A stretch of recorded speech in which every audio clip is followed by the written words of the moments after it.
10 kg. Đấy à? Một kg bao nhiêu này? Một kg 1.000. À.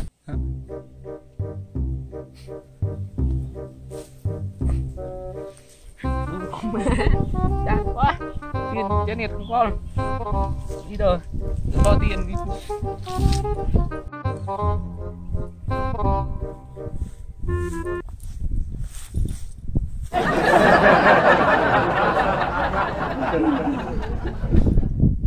Thôi, mình đi kiếm gì ăn đi.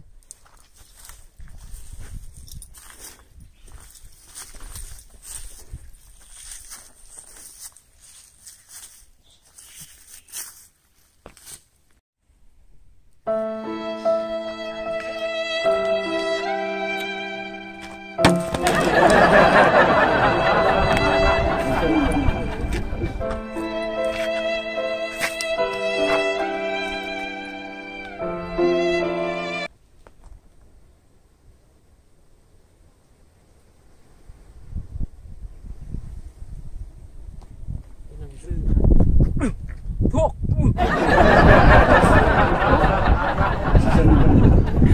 quý cái thuốc đó.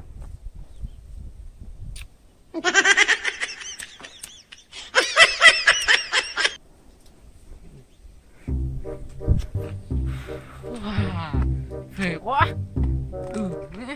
Lâu rồi không hút thuốc á.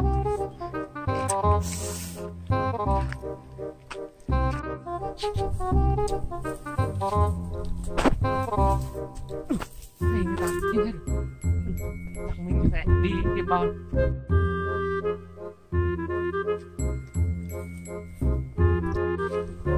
Kiếm bao thôi. Bao thôi.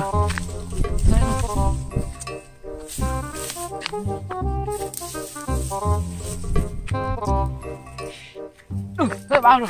What? What the fuck?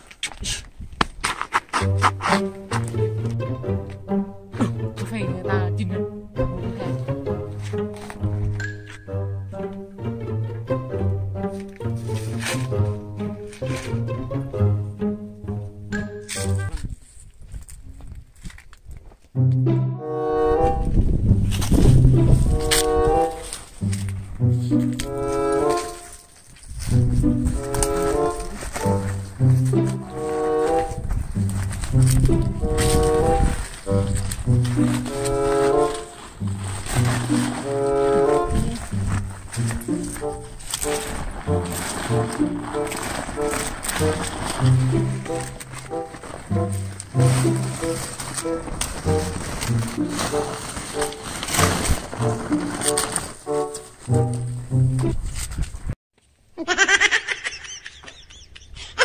Lô rồi mình cứ qua cà phê.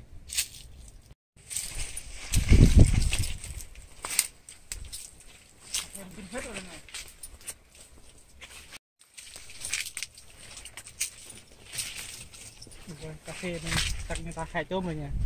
Mình đi qua xíu.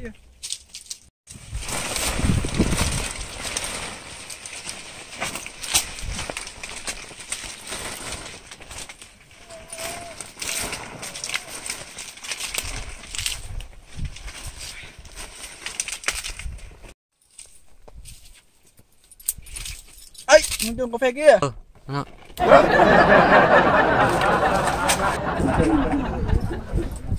Kia.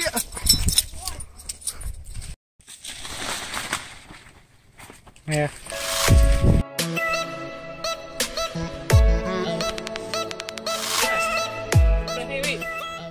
Thế à? Ừ. Mua luôn. Mua à? Con đi đây.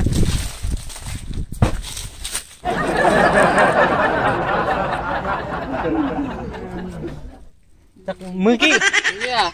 Một kg bao nhiêu này? Một kg 1.000. À. Được. Linh dừng. Thế đây này.